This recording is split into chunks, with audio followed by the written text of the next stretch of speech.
counter-offensive. Here's my report.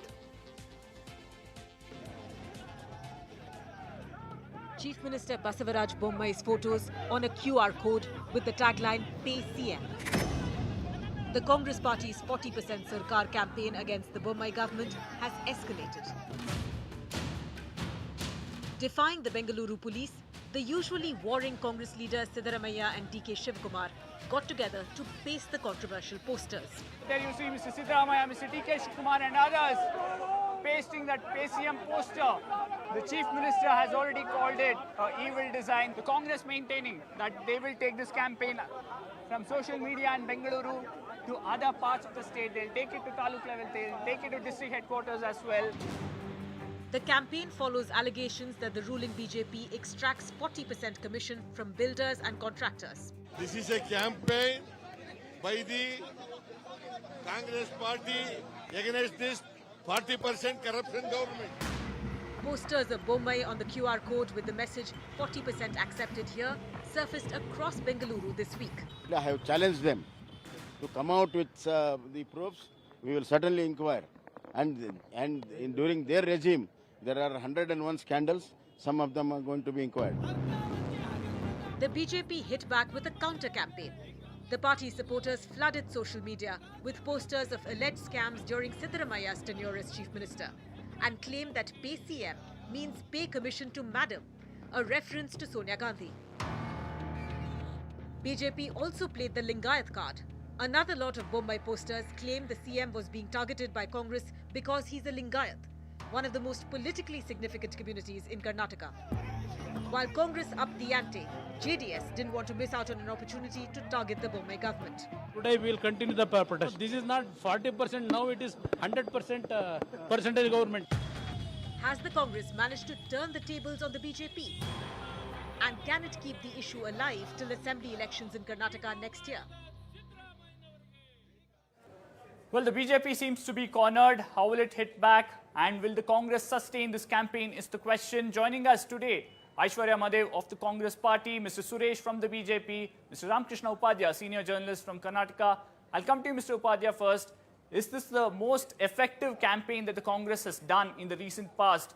And do you believe the BJP is now cornered? Well, at the outset, I must say, this PayCM campaign is a brilliant and cunning idea, which has put the Chief Minister Bommai and the BJP on the mat. Definitely it is so. It's a very smart, I think, copywriter who's done this. But for a political party to indulge in this, I think it's a bit stretching it too much. Because it can easily boomerang on them. Because, see, they're not any knights in shining armor. They've all been exposed before. From Devaraj arrest to Siddaramaiah government itself, we have seen so many corruption cases. So that being the case, for them to, just point out that, Bommai is a corrupt, running a corrupt government and it takes 40% commission in every deal that is done. I think it's stretching a little bit too far. So we have to see how, Okay. Everybody knows that, those sitting in glass houses shouldn't be throwing stones. But that is exactly what is happening now. Okay. Aishwarya Madhav, do you believe it might boomerang? You already see the BJP putting out posters saying that Mr. Bommai is being targeted because he's a Lingayat.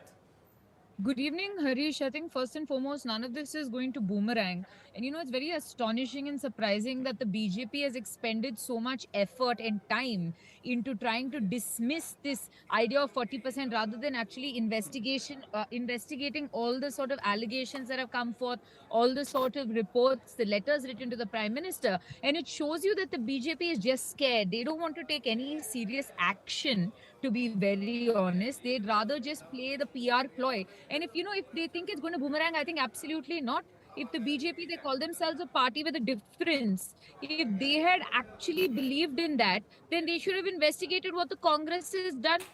They said we'll have everybody behind bars when we come to power in 2014. We know what the reality is, Harish. Today, the people of Karnataka are sick and tired of the BJP and their corruption. The Congress is mounting an offensive. We are not going to relent. This is just the beginning. This is just literally the starting salvos and the ammunition we're putting out Going forward, you're going to see Okay. more. The other aspect that we've seen is the BJP, especially Mr. Madhuswamy, the law minister, went on the floor of the House saying that perhaps it's time to look at a law that stops people from mocking constitutional heads, whether the chief minister, whether the governor or speaker or others. Mr. Ramakrishna Upadhyay, do you believe that's required? Won't it infringe on someone's freedom of speech? We've had a rich legacy of cartoonists criticizing the governments. We've had Hiranya's dramas and plays criticizing the government. Do we need a law now? Have we reached that stage? I don't think so. I mean, that is stretching things too far. Just because of this campaign, you cannot make a law saying that, the governors and CMs and others cannot be criticized. Then what about ministers? Then what about MLAs? What about MLCs? They all also want the protection from any kind of criticism. So that is not something that can be, advocated in democracy. In democracy, there are means by which you can fight this. You can file a defamation case. You can take the person to court. I mean, all these things are there. So I don't think a law is required to protect them. After all, it is their personality which has to protect them. And if they've done something wrong, it has to be brought to the notice of the public. Okay, I'll go back to Mr. Suresh. Mr. Suresh, why is the BJP talking about a different legislation to stop mocking of constitutional heads? And also, if the government is constantly talking about corruption during Siddaramaya's regime, why are we not seeing any investigation happening? Of course, there are investigations happening, Harish. If you look at the kind of, negative, display of politics that is done by the Congress today, they have stooped to an all-time low level. Putting the poster of a democratically elected chief minister and making an absolutely baseless allegation.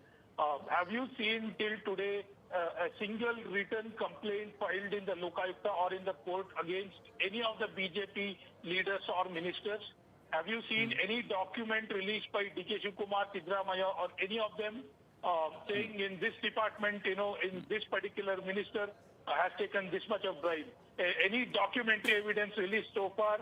What they are doing is totally despicable.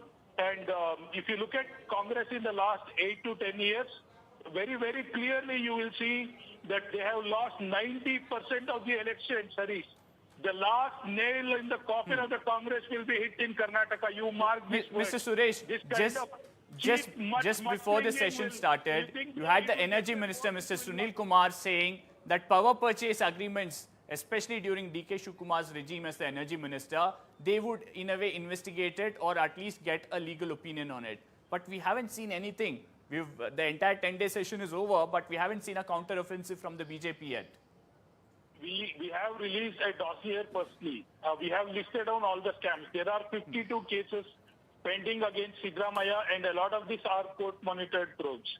If you look at D.K. Shivkumar and the kind of investigation that is going on, of course, on one hand you ask, Harish, why you are not investigating? When somebody like D.K. Shivkumar is being thoroughly investigated, they cry political victimhood.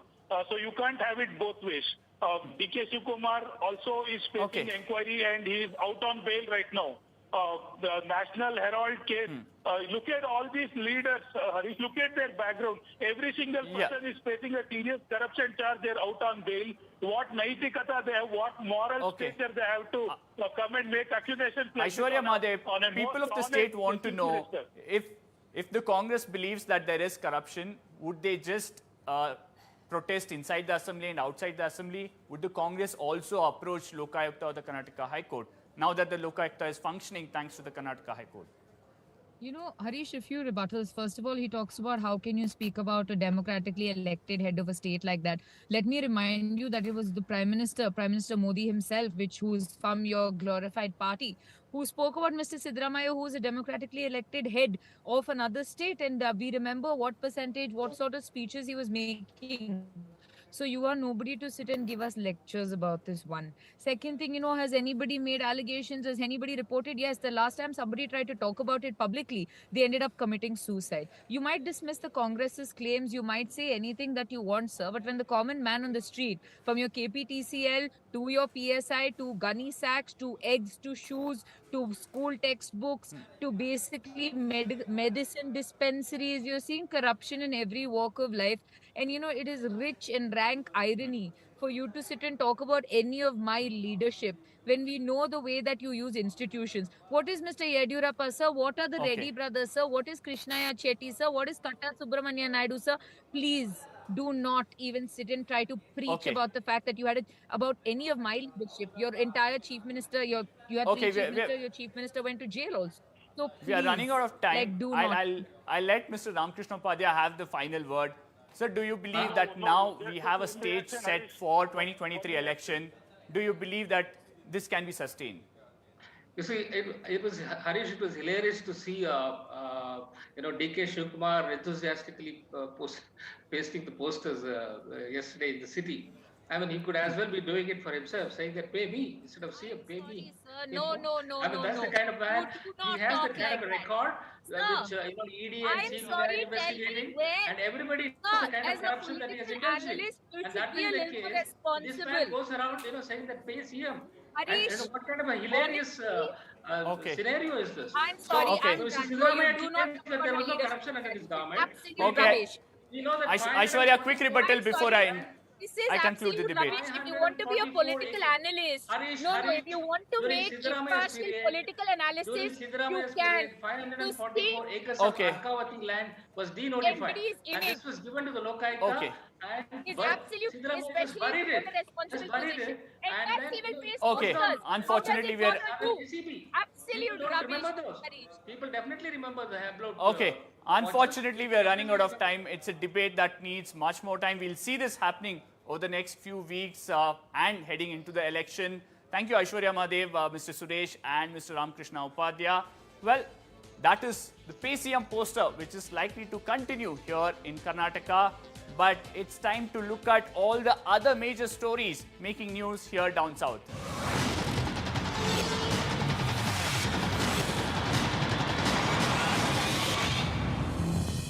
The street in Ghaziabad. Here's more. Dozens of students were involved in the brawl, but they started running away when they saw a car speeding towards them. But one of the students confronted another, and that's when the car rammed into them, hit them both from behind. But that didn't stop the brawl. If anything, it only escalated things. One of the students hit by the car was slapped repeatedly by another. Moments later, all the students fled from the spot, reportedly after seeing a policeman at the spot. Some of the students have been taken into custody after a preliminary investigation. The car seen in the viral video has also been seized. Karnataka Congress Chief DK Shivakumar along with former Chief Minister Siddaramaiah have upped the ante in the poster war. They were both seen together in Bengaluru putting up PayCM posters and were briefly detained. Meanwhile, the BJP has slammed the Congress, saying Chief Minister Bommai is being targeted because he is from the Lingayat community. This is a campaign by the Congress party against this 40% corruption government. This is a campaign by the Congress party against this 40% corruption government. A man was stabbed to death in Karnataka's Kalaburgi for not repaying 9,000 rupees of a loan. Here's a report. Zamir had borrowed 9,000 rupees from an acquaintance, Samir. When Samir asked for the money back, Zamir allegedly started avoiding him. One day, Zamir was crossing the street when he was confronted by Samir and another man. The two men attacked Zamir with sharp weapons. Zamir tried to escape, but the two men overpowered him and stabbed him repeatedly. Even though it was a crowded street, not one person came to his rescue. Zamir's injuries were so grave that he died on the spot. The two accused fled after committing the crime.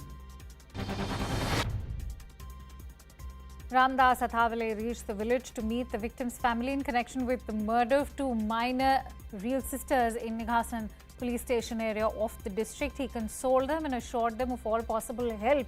He also said that the government is with the victim's family.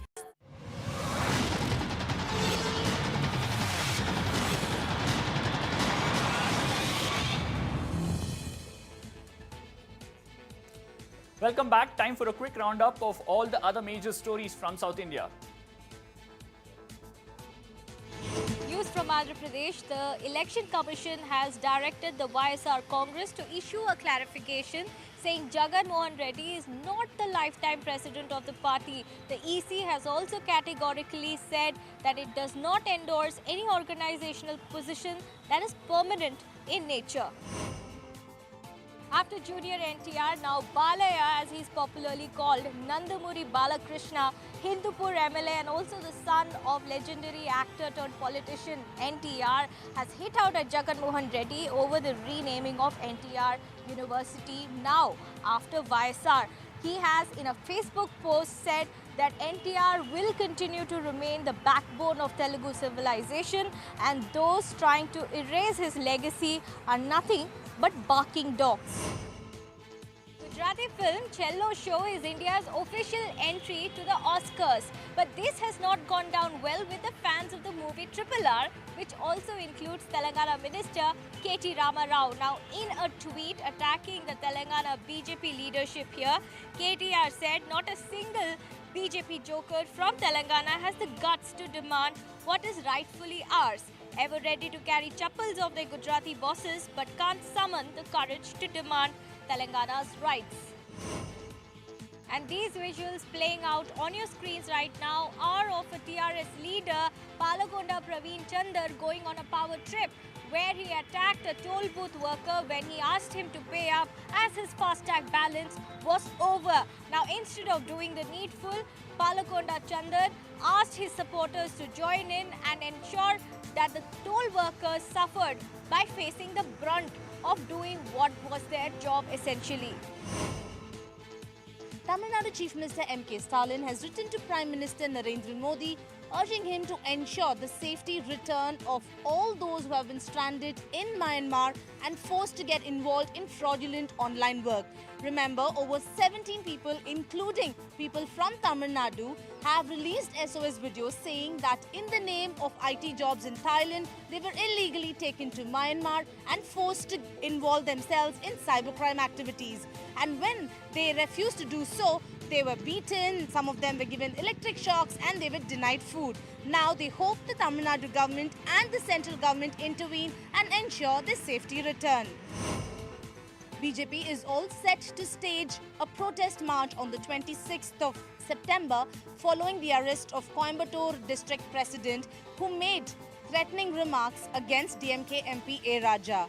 A. Raja sparked controversy when in fact he said that caste system in Hinduism subjects Dalits and low communities to oppression. And this did not go down well with the BJP, who has been raking up the issue, and the standoff between the two parties continued. BJP National President JP Nadda, on a two-day visit in Tamil Nadu, has launched a scathing attack on the DMK. JP Nadda said that the full form of DMK is D for dynasty, M for money swindling and K for Katta Panchayat. He also criticized the DMK for taking an anti-NEET stance, saying that only those who are uneducated and at the helm of power will take such a stance. A Youth Congress Mandalam president has been arrested in connection with the attack on AKG Centre, which is a state committee office of CPIM in Thiruvananthapuram. The incident happened on June 30 and there has been several criticisms that so far they were not able to catch the accused. Yesterday, the arrest was made by the crime branch and Jitin has been produced in court. He's been sent to police custody till the 26th of this month. Jitin is a resident of Thiruvananthapuram. The face-off between the governor and the government continues after Kerala Governor Arif Muhammad Khan called an unprecedented press conference and made allegations against the Chief Minister and his office The Chief Minister in a press conference has responded to all this, and they went on to say that the governor meeting RSS Chief Mohan Bhagwat in the post of governor was not right. Now, two bills, that is the University Drafts Amendment Bill and also the Lokayukta Amendment Bill, are pending before the governor. The governor is not in the state of Kerala right now, and he'll be returning only on the first week of October. Stray dog bites continue to be a problem in Kerala. The state government has begun the mass vaccination drive for the stray dogs on September 20th. According to their estimates, there are about 3 lakh stray dogs in the state, and they are hoping to vaccinate them by October 20th. They have also intensified the ABC programs and also the program to have dog shelters in every area so that the stray dogs can be taken off the streets. The Supreme Court is also considering this issue of stray dog bites in the state next week. Paving the way for the development of Kannadigas, the Karnataka state government on Thursday introduced Kannada Development Bill in the Legislative Assembly. The bill includes quotas for the Kannadigas in educational courses and also links incentives and grants to industries for locals. JDS leaders on Thursday commenced a dharna in the Legislative Assembly demanding the resignation of Higher Education Minister C.N. Ashwath Narayan and an inquiry against him for allegedly clearing the proposal of converting the BMS educational institution from a public trust to a private trust by allowing hundreds of crores of rupees to be transferred to a private trust held by few individuals. However, the state government has called all the allegations as a false allegations.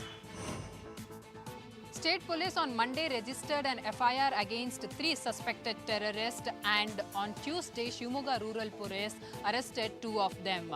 Police who recovered explosive material said that the suspected terrorists were planning for a big blast and also had plans to target non-believers and kafirs. The case has now been transferred to NIA, but the hunt for the 3rd suspected terrorist is still on. Mani Ratnam's Ponniyin Selvan will be hitting the screens on September 30th, and CNN News 18's Purnima Murli caught up with the veteran filmmaker and his stellar cast to talk about the upcoming flick. The most anticipated movie of the year 2022, and PS1 is all set to hit the silver screens on the 30th of September. Joining us is the man of the moment himself, Mani. So thank you so much for talking to us. How are you feeling? Are you nervous, excited ahead of the release? Everything. You know, this movie is going to take the audience back over 1,000 years to the Chola period. Can we expect a movie true to the book? Yeah, it will be true to the book. They might, there's always a challenge of bringing a huge 5-part book into a 2-part movie. So there will be things that you'll kind of have to let go, but it will be true to the book. Have you made some changes to it, some deviation from the book to match the expectation of the audience? No, just to tell a story. All changes that were there were more to tell the story clearly. You know, there have been very few attempts to make a period era movie in Tamil too. Going forward, can we expect attempts to make such indigenous stories in Tamil cinema? I'm sure a lot of people will do. I think today it's become a lot easier to do a period film because of the technology, because of VFX and things like that. So I'm sure that if audience are, welcoming as they are, then there's no reason why there should not be more big films. Yours is the most interesting character, Vandiyadevan. Right. Tell us more about it. So this is one character who actually narrates the story, or rather he's one who's traveling through the film and you get to know the story through him. So his eyes is the audience's eyes, and he's one person who gets to interact with almost all the characters in the film. And interestingly, this character is someone who is not a typical hero who always wins. He fumbles, he fails, and then he gets up and still he keeps pursuing. This is also your mom's favorite character, isn't it? That's what she said. People who have read the novel, and they all really love this character so much. And she used to say that in college, girls used to say, I want to marry somebody like Vandiyadevan. That's how much people have loved this character, and that puts a lot of pressure on me automatically, because it has been only an imagination for all this 50 or 60 years now. But finally, there's a face on that character, and I really hope people like him. So you've done so many roles, but this is the first time you're doing the role of a princess. So how has the experience been for you?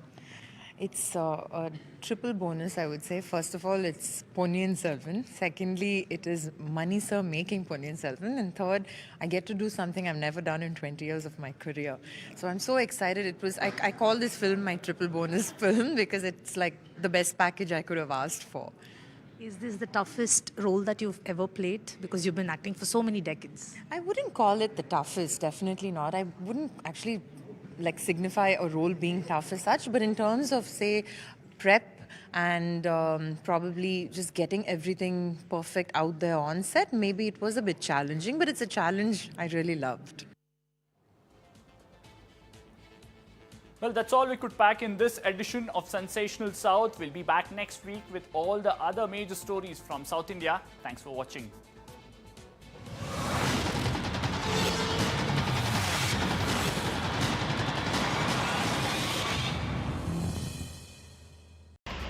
The landslide took place even as several cars were lined up on the highway.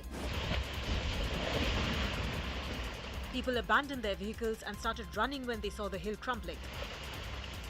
Thankfully, no casualties or injuries were reported because commuters were warned before the debris fell. The commuters were largely pilgrims who were heading towards Kedarnath. After a few hours, the debris was cleared from the highway and vehicular movement resumed. BJP MP Janardhan Mishra cleaned a dirty toilet at a school in Moganj in Rewa district with his bare hands. The BJP MP said that under the Seva Pakhwada campaign currently being run by the Bharatiya Janata Party Yuva Morcha, the youth wing cleaned the toilets of Khatkari Girls School. This exercise followed a tree plantation drive at the school's premises. A massive brawl broke out right in the middle of the street in Ghaziabad. Here's more. Dozens of students were involved in the brawl, but they started running away when they saw a car speeding towards them. But one of the students confronted another, and that's when the car rammed into them, hit them both from behind. But that didn't stop the brawl. If anything, it only escalated things.